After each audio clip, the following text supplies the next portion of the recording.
right, so it's currently 9 a.m. and I decided this morning that I was going to do a day in the life of me trying to transition my social media marketing agency to an AI solutions agency. The first thing I do in the morning is wake up, have a liter of water, meditate, shower, then usually meetings start anywhere from 10 a.m. to 10:30. Today's meeting is with a new hire that I have made for Warm Outreach. They're basically going to be taking over all of that side of the business for me so I can focus on other areas, but I'll tell you all about that in a minute because got to get everything underway, and after that meeting I've got to hit the office.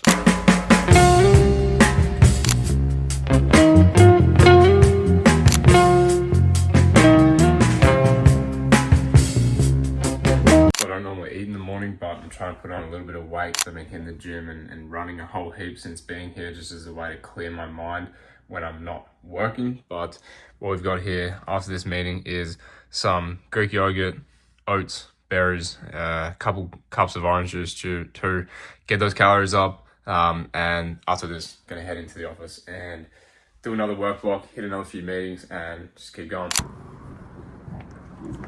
So heading into the office now, a little later than normal. It's a blessing in disguise though, because I was able to get all the meetings for the morning out of the way.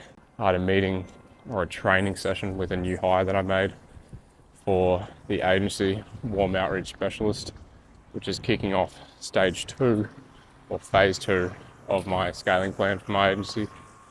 Getting that off my hands so I can work on more client tasks, get results, and use those as results to fuel my outreach, my sales processes. So that's cool. Then I had a couple client meetings, one of whom I am building a app with. He is a founder of a couple of other startups in the AI space that have been backed by some big names and sold as well. So it's a very exciting opportunity for me. I feel like no matter the outcome of that project, I'm not going to lose any experience. So that's a win-win there. But for the rest of the day, I'm just going to be locking in on all this, which is why it's good for me to get into the office and have all those meetings done, because I can then lock in on those, get them done, and go to sleep knowing that I had a big day, which is all you can really ask for. So I don't go to the office every day, but a day like today, it's pretty required.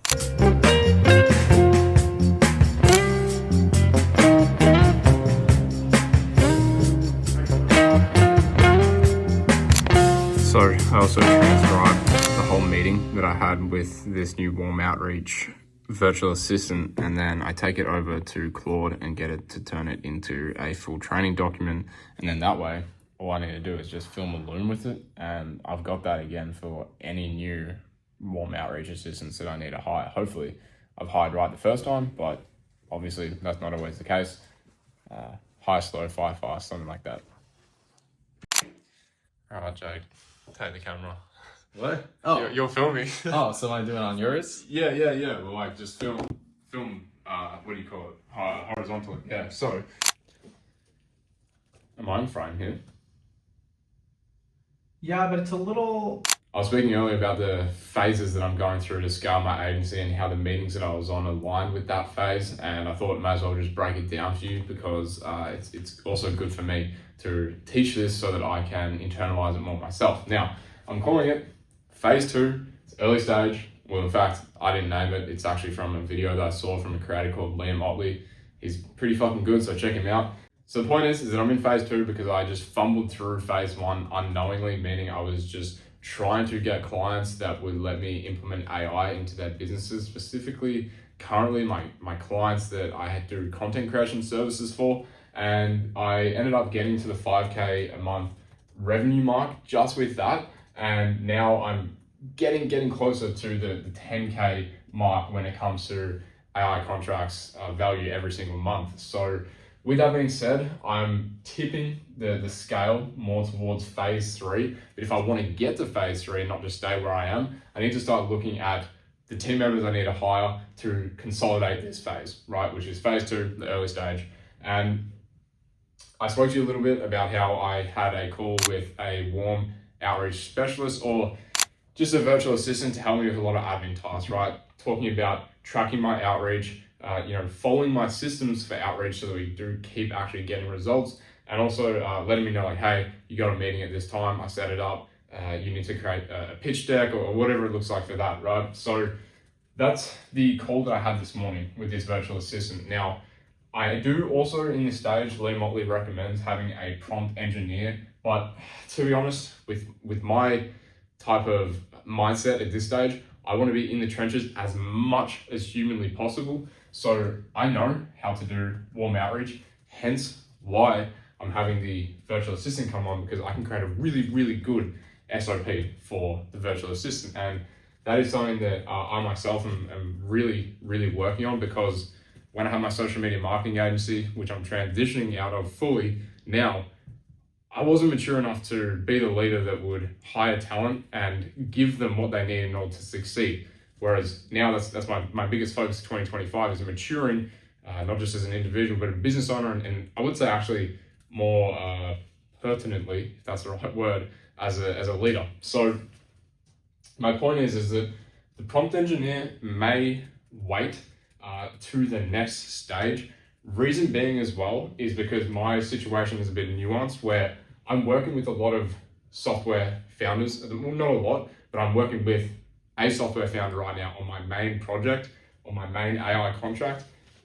He has the engineers for this, but I'm just essentially the senior engineer, if that makes sense, within that project. And we're creating AI content for this client. So I am the one that is creating all the custom prompts. And then also we are hiring more engineers underneath me, because the custom solution that I engineered for this client, we're now actually going to turn into an app that can be used to create content in the way that I kind of bolted things together for the original project, if that makes any sense. And I'm just like packaging all the things I bolted together to be used for other clients, because I'll talk about the credibility building section in a second, and how the warm outreach virtual assistant allows me to build more credibility. But the point is that with this client, with my biggest contract at the moment, we're building AI content. We're scaling up to 500 pieces of AI content per day. And if we continue to average the same amount of views that we have in the first week, because we've launched this really, really fast, then they're going to be getting 30,000 views a day across TikTok and Instagram. Well, just TikTok at the moment. So that's where I move on to the next stage, coming away from why I'm not hiring a prompt engineer, because my clients already kind of have those. And I am really, really want to be in the trenches and genuinely be the person in the space that is, hey, you need to go to this guy when you're talking about custom prompts, projects, things like this, with different knowledge bases and functionalities. But I digress. My point is that that's why and where I'm at with my team. When it comes to my focus though, warm outreach systems, as soon as I can get them off my hands, outside of taking the calls, obviously that's the most important part, then I can actually start to build more credibility by working on more of these prompt engineering tasks as almost like a glorified contractor, so that then I can use the results from being a prompt engineer to create content on YouTube that positions me as a credible authority within the space of AI and helping businesses implement AI. Now, when I'm talking about credibility, I'm also talking about having the results not just to post on YouTube, but to use in my warm outreach system. So if my warm outreach system looks like going to X platform, I'm not talking about X as in Twitter, I'm talking about just any warm outreach platform, or a platform where there are any warm leads like LinkedIn, Upwork, Fiverr, like Facebook groups and things like this, then I can reach out to qualified leads and send them to my YouTube, right? And that, if I'm to go right around, assist again my warm outreach systems. So it's a self-fulfilling cycle once I get these warm outreach systems off my hand, because I can work more as a prompt engineer, establish my authority through posting my findings while being a prompt engineer on YouTube. So hopefully that makes sense, but I just want to finish off with the tech stack, because I know that there's just a lot of different softwares out there that you can use for me, keep it as simple as fucking possible. I've removed Notion at this stage of my business, which people are going to think is crazy, but I'm betting on the fact that with my internal systems, if I keep them on Google Docs and allow every single team member in my small organization to have access to those, then they can actually use things like Gemini which I believe eventually will be able to pull all the Google Docs, Google Sheets and data and all that from those into one central place where a team member can just prompt Gemini, which is Google's AI, to get what they're looking for. So Notion also allows too much customization, so it wastes a fuck ton of time. But my point is that Slack and Discord is what I'm using for communications, Gmeet and Calendar. So again, eventually, potentially, if we're recording Gmeets and uploading them to the G Drive, then I'm hoping that Gemini eventually will be able to take the transcriptions and you can ask Gemini, hey, what did we pitch this client on, for example? So that's like if we're recording sales calls. It's also for like internal, just like note taking. If we have like team meetings as well, then that will be very, very helpful to be able to analyze those transcriptions through Gemini. But again, it's a big bet. Hopefully that happens. But again, it does come down to me just want to keep it as simple as fucking possible. I don't want to have 10 million different ways to take notes and set up task management systems. Like I don't need that right now. So I don't need it ever. I just need to keep it simple, stupid. So coming back, I use Calendly to schedule meetings, Stripe to take payments. In fact, right now I'm just taking bank transfer, bank wire. I couldn't tell you why, because I get taxed more on it, but I'm kind of at the stage where again, like I'm just fucking around and finding out. So with that being said, that is the early stage phase. And I'm very, very close to, hopefully, if God wills it, going to get to phase 3 within the next 30 to 90 days. So with that being said, that's where we're at. What time to be a T? What do you think? I thought it was really good. You're very smooth. Smooth? Yeah. Try my best. Just as a side note, one of the best things that I've ever done is daily accounting, making sure I know exactly where every single cent within my business and personal expenses and income is going. Because, you know, loose lips sink ships. It's the same thing. If you have little leakages here and there, then the whole ship's going to sink. And my favorite saying is a rising tide lifts all boats. So I'm very big on the nautical theme, but the point is that we want to make sure that for when the business is growing and the tide is rising, we don't want to have little leakages that actually have our boats sink. So with that being said, I just have a business and personal statement sheet and I keep it up to date every single day, and it's really, really helpful. And I cannot wait until I have a part-time bookkeeper to keep all of it in check for me when it comes to business spending and personal spending, because that's when I can really just focus fully on being creative and coming up with new ideas and being on the ground without having to worry too much about finances. But in other news, about 20 to 5, I've got my instrumentals playing here. I don't like to listen to music during the week too much with lyrics. I like just the instrumentals, and if it's a catchy beat that I know, then that's fine. It's not infiltrating my mind too much. I also use Brain FM a lot. If you don't know Brain.fm, then make sure you're using that. It's really important for focus. But yeah, you can see getting through the to-do list quite well. There's just a few other tasks that I need to work on for the app that we're building from that custom solution that I was talking about with my other client.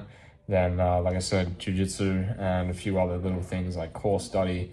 Try to really make sure I understand the basics of large language models, so I'm not just just like all over the place when it comes to talking to my engineers and developers when I decide to hire them full time or just work with them now. Like I said, I am working with heaps now, so nothing too much in terms of crazy shit that's been going on today.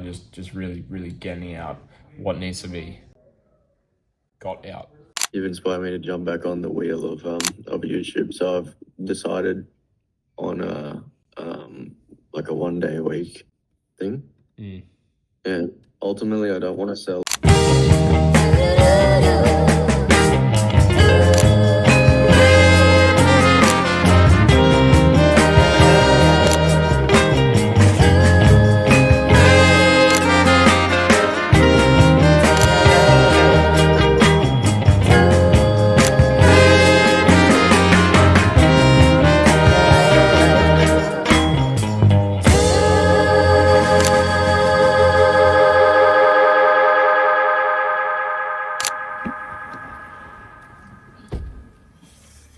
shit. It's cold as fuck. Tell me about it.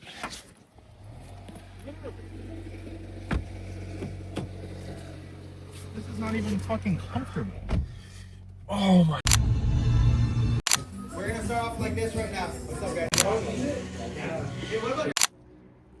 Righto, how was it? Good.